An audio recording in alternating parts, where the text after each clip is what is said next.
auctioned off like a commodity while being locked in a cage. 2 years ago, she was a carefree and happy girl, but when she returned home, she found her mother had been killed. The mysterious men wearing masks were from a medical research institute, and they believed Vivian's body was perfect for becoming a medicinal person. The leader took her away, and her father was also brutally killed. After countless experiments, Vivian's blood became special. It could cure all diseases. Billionaire Michael Smith was present at the auction.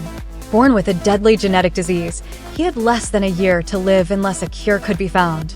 The bidders began raising their offers, and the price reached $1.5 million.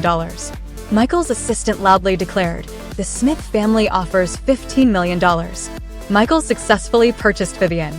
He crouched down, gestured for Vivian to approach, and then held her hand. He quickly used a knife to cut her palm and began drinking her blood. Afterward, Michael felt much better. He told her, "From today on, I am your master. Your name will be Alice." She smiled because in reality, she was only pretending to be naive. She had been searching for a chance to infiltrate the Smith family and investigate the truth behind her parents' deaths.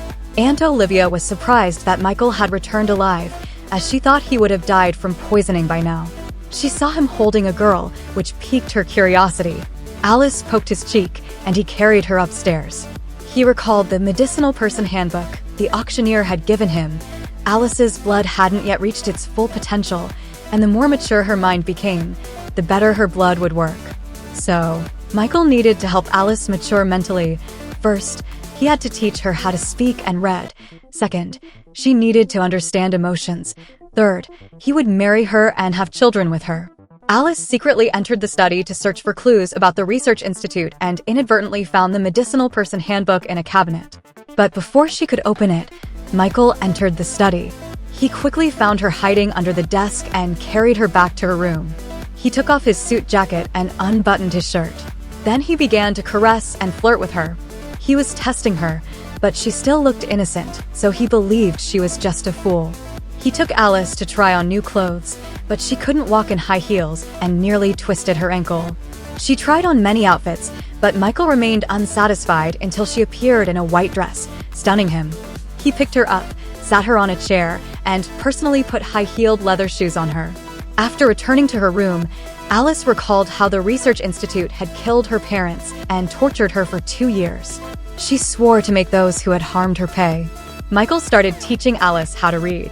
He placed her hand on his throat and taught her to pronounce her name. Then, he taught her how to use the shower head, but accidentally turned on the spray and got drenched. He unbuttoned his shirt to wipe his body, and Alice, feeling shy, covered her eyes. When she was about to eat, he hugged her from behind and said, "Let me teach you how to use a knife and fork."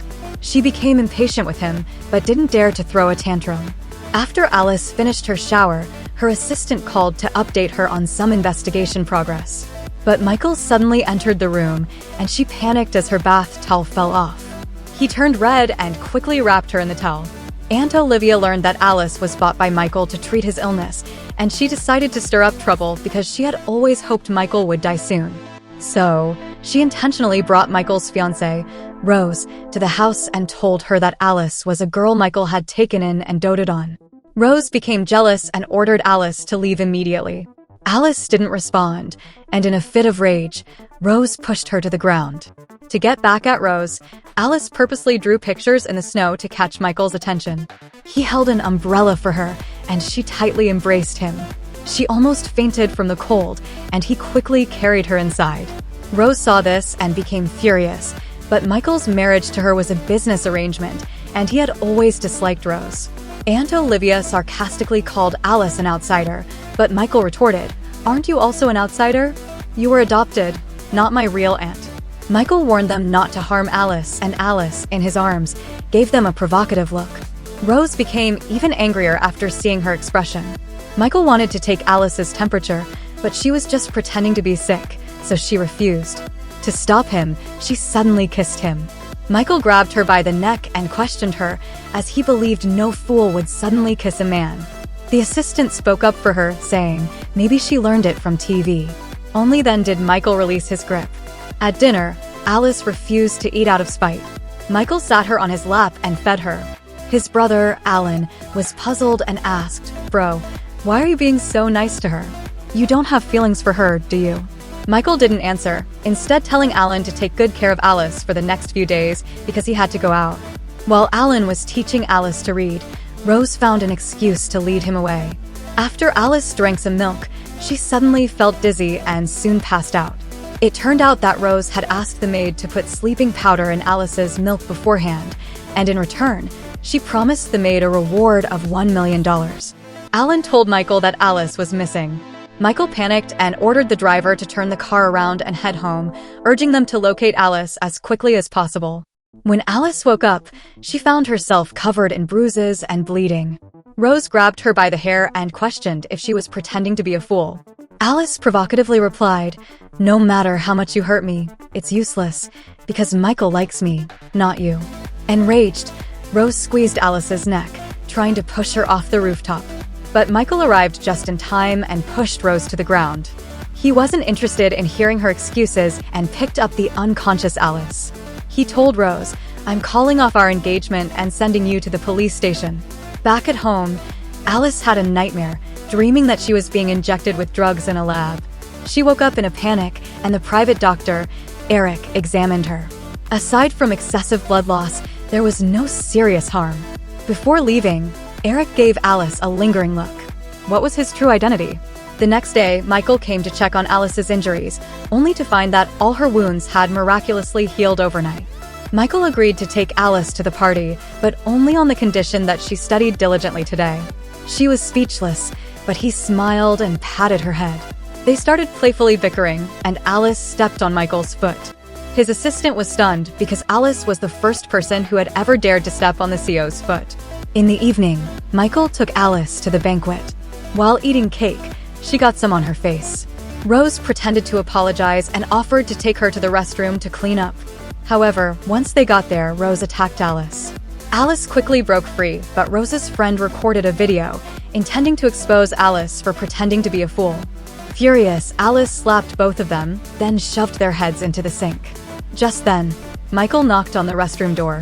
Alice quickly splashed water on her face and dress. When Michael kicked open the door, he saw Alice drenched and looking aggrieved. He took off his suit jacket and draped it over her. Although Rose tried to explain, Michael only believed Alice. Rose attempted to prove her innocence with the recorded video, only to realize that Alice had already deleted it. Alice pouted and pretended to cry, and Michael held her in his arms to comfort her. After returning home, Alice's assistant called. She had tracked down the whereabouts of a research institute doctor. The next day, the assistant secretly sent Alice a package, which nearly got discovered by Michael. Alice managed to brush it off with her cuteness, but Michael's assistant later found the package hidden in the bushes. While Alice and Michael were playfully wrestling on the sofa, he accidentally pinned her down and kissed her. Embarrassed, she quickly pushed him away and ran off. Meanwhile, Michael's assistant handed him the medicine from the package, but Michael ordered him to keep it a secret. To escape the villa and catch the doctor, Alice drugged Michael's milk. Sitting on his lap, she acted cute and handed him the drink. The moment he finished it, he felt drowsy and soon passed out. Alice changed into casual clothes and went to find the doctor, holding an iron rod as she interrogated him about the mastermind behind the lab. The doctor refused to talk and even tried to destroy the evidence by throwing a USB drive into a glass of wine. Alice knocked him out and placed the USB drive in a designated spot for her assistant to recover. Just then, the headlights of several cars ahead lit up, and she found herself surrounded by thugs hired by Rose. Unfazed, she swiftly took them all down. Turning around, she was about to warn Rose, only to see Michael standing beside her, holding a lighter in his hand. Alice spoke in shock, only realizing afterward that she had exposed herself. It turned out that Michael's assistant had taken the medicine Alice received for testing and discovered it was a sedative. Michael had secretly taken an antidote in advance and only pretended to be drugged. He hoisted Alice onto his shoulder, and as she struggled fiercely, he gave her a light smack on the butt. Back home, he punished her by kissing her deeply for a long time. Then, he warned her never to deceive him again, or the consequences would be severe. Upon learning that Rose had hired thugs to harm Alice, Michael was furious and decided to cut all business ties with Rose's family. He ordered his assistant to contact the Phoenix organization immediately, as only they could find the miracle doctor who could save his life. Since he had developed feelings for Alice, he no longer wanted to rely on drinking her blood for survival and instead sought to locate the doctor as soon as possible. However, what he didn't know was that Alice was actually the leader of the Phoenix organization, and the village where she grew up was the fabled Miracle Doctor Valley. With Rose's family facing bankruptcy, she sought revenge. Michael's Aunt Olivia gave her an idea. Rose bribed the kitchen staff in Michael's house and swapped out their ingredients. When combined, these ingredients would cause Michael's body to develop antibodies against Alice's blood, putting his life in grave danger. A few days later, Michael took Alice to a banquet where they were warmly welcomed by the winery owner, Bruce. At the banquet, Alice discovered a pendant from the Miracle Doctor clan. She asked Bruce where it came from, but he refused to answer, making her suspect that he was connected to the laboratory. To curry favor with Michael, Bruce gifted the pendant to Alice.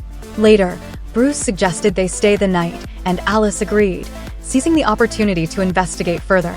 That evening, while Michael was soaking in a hot spring, he suddenly fell ill and passed out. Alice immediately bit her finger and used her blood to save him. When he woke up, Alice collapsed in his arms from excessive blood loss. The assistant suggested that Michael have sex with Alice as soon as possible. Now that her intelligence had fully recovered, her blood's effects would reach their peak if they have sex. However, Michael refused because he didn't want to hurt Alice to prolong his own life. At midnight, Alice put on a mask and held a knife to Bruce's throat, demanding he reveal the lab's contact information. Bruce admitted that the lab could be contacted through a specific pendant, but it was currently in someone else's possession. It was only then that Alice realized how important the pendant she received earlier was.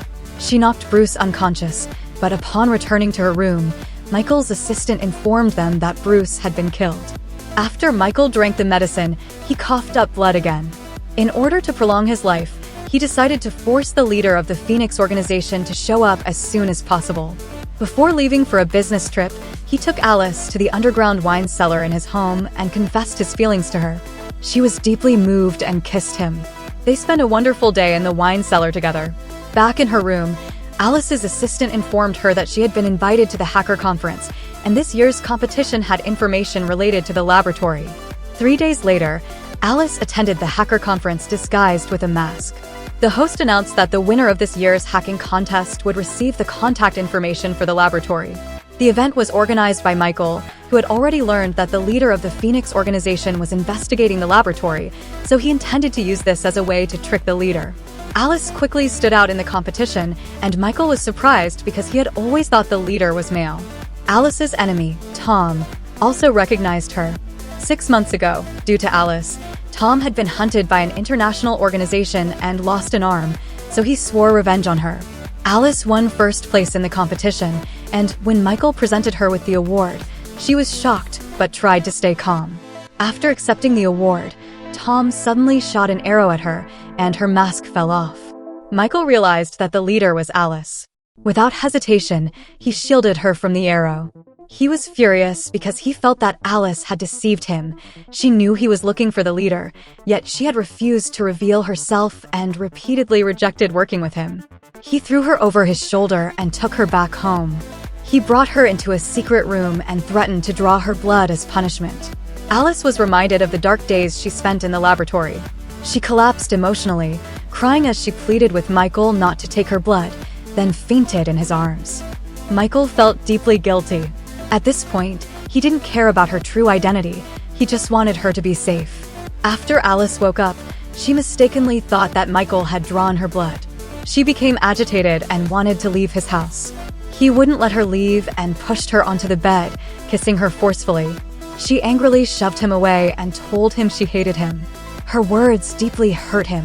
Michael's younger brother, Alan, told Alice that Michael hadn't drawn her blood. In fact, he had taken care of her all night. Since Alice had been unconscious and unable to take her medicine, he had swallowed the medicine himself first and then passed it to her. Alice remembered the happy moments she had shared with Michael and immediately felt guilty. She apologized to him and told him about the massacre of her entire village and the torturous experiences she endured in the lab. She had gone through countless kinds of torture there. Michael's heart broke, and tears streamed down his face as he tightly hugged her. Dr. Eric, who was upstairs, saw this scene and gave a mysterious smile. What secret could he be hiding? Alice's assistant told her that by recovering the data on the USB drive, they had discovered that the lab's funding came from Michael's company. Alice was shocked. She couldn't accept that the gentle Michael, who had treated her so kindly, was a villain. In the middle of the night, she ran away from home. When Michael found out, he was extremely worried and ordered his assistant to find her as soon as possible. Alice received news that the upcoming King of Gamblers challenge was to be held in a neighboring city, and the famous gambler Kevin, who had close ties to the lab, would also be attending. Alice decided to go and find him. Soon after, Michael's assistant traced her whereabouts and found out she was at a casino. To get close to Kevin, Alice signed up to challenge him. Kevin was full of confidence but ultimately lost to Alice. According to the terms of the bet, he was supposed to have his eyes gouged out. Alice said she would let him go, but only if he provided the contact information for the lab. Kevin admitted that the contact information was in his watch, but someone secretly shot him, killing him. Just as Alice was about to leave, Michael stopped her. He took off her mask and lifted her chin. He carried her back to his home and threw her onto the bed. She pushed him away and asked, "Is your company funding the lab behind the scenes?" But Michael looked puzzled. He checked the evidence she had gathered and was shocked. He told Alice that he would investigate this matter thoroughly, but she didn't believe him and accused him of being the one who killed her parents. Suddenly, Michael's condition worsened, and he vomited blood before collapsing on the floor. Alice's heart softened, and she bit her finger, using her blood to save him. She remembered all the moments she had shared with Michael and realized that she had fallen in love with him. However, she stubbornly refused to admit it and told him, "Actually, from the very beginning, I've only been using you. You're just a tool for me to get revenge." Michael, although hurt, still pleaded with her not to leave, then fainted. His assistant told Alice that Michael hadn't slept for days while trying to find her. She fell asleep in his arms, and when he woke up, he was about to kiss her, but his brother Alan suddenly barged in and interrupted them. Alice told Michael that the miraculous doctor had died in the massacre years ago, and she was the only surviving heir of the Doctor's Valley. This meant that Michael had no other option. If he wanted to survive, he had to use her blood. Alice agreed to go back home with him, and he promised not to restrict her freedom. They both found the lab's location at the same time. Alice wanted to go there herself to search for clues, but Michael was worried about her safety and decided to go with her. When they arrived, the lab personnel had already fled, but Alice found a surveillance USB drive on the ground. She accidentally triggered a laser gun, and Michael didn't hesitate to shield her with his body. He immediately collapsed. His brother Alan angrily blamed Alice for always causing trouble, which put his brother's life in danger. The doctor told them that although Michael had undergone surgery, he was still unconscious and not out of danger. Alice cried by his bedside, trying to wake him. The next day, he finally woke up. He didn't blame Alice, instead agreeing to help her get to the bottom of the truth. He held her as they slept, and when she woke up, she felt a bit shy, but he wouldn't let her go. A month later, Michael's condition flared up again. Dr. Eric told him that if he didn't let Alice exchange blood with him, he would have less than a month to live. She extended her arm, ready for him to draw her blood, but he refused. She bit her finger and forced him to drink her blood, but he vomited most of it out. To comfort her as she broke down, he kissed her. Alice searched through the medical manual to see if there was another way to save him. She found the last step that had the best effect: marriage and consummation. Alan discovered the true culprit behind Michael's condition worsening. The kitchen maid and the head chef had been poisoning his medicine. Alice restored the kitchen's surveillance footage, which showed Rose conspiring privately with the head chef. Rose admitted that it was Olivia who had suggested this to her. When Michael's men rushed to Olivia's house, they found that she had already escaped. Michael, knowing his time was running out, gave his brother instructions about his final wishes. He told Alan to continue investigating the lab's funding source and to protect Alice well. Hearing this, Alice couldn't help but cry. Alice proposed to Michael, but he rejected her. She was heartbroken, thinking he found her too monstrous. But he took her to the photos of his parents and said, "My mother died when she was 30, and my father committed suicide because he missed her too much. I inherited my mother's terminal illness, so I don't want you to become a widow at a young age." She told him, "I suspect that the people from the lab are secretly observing me. They want to take my blood when it reaches its optimal effect. So, I need a fake wedding to lure them out." Michael agreed. He prepared many precious jewels and accompanied her to try on wedding dresses. When she descended the stairs in her wedding dress, he was completely mesmerized by her beauty. How he wished he had more time to be with her. Soon after, they held the wedding. Michael thought this wedding was a fake one arranged by Alice, but in reality, she was treating it as a real wedding, and she genuinely wanted to marry him.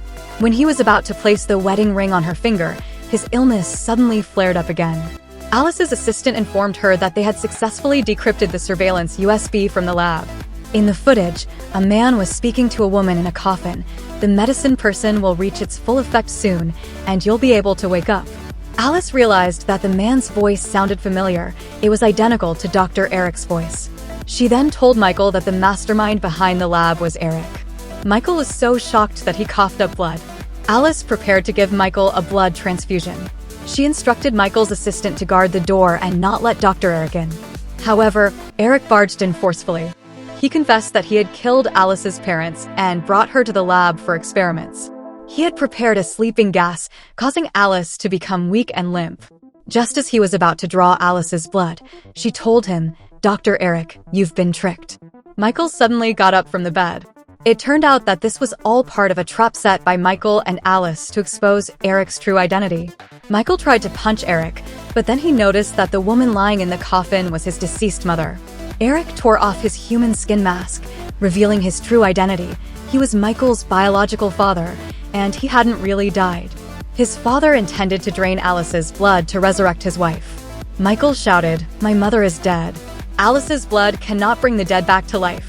Just then, Olivia walked in. She had secretly harbored feelings for Michael's father, even though they were considered brother and sister by name. Michael's father didn't want to be with her, and this caused Olivia to snap. She confessed that she had already poisoned Michael.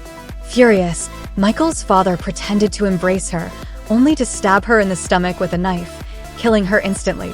Michael told his father, "Alice and I haven't had sex, so her blood hasn't reached the highest level yet." Alice woke up and said to Michael's father, "You risked your son's life to save a dead person. If your wife finds out, she won't forgive you. She will hate you forever." His father completely broke down and crashed into his wife's coffin, dying instantly. Michael felt guilty for the wrongs his father had committed, but Alice took his hand and said, "Then spend the rest of your life making it up to me." He pushed her onto the bed, and she decided to have sex with him, using her blood to save him, promising to protect her body. Although he hesitated a bit, she turned over, pinned him beneath her, and kissed him.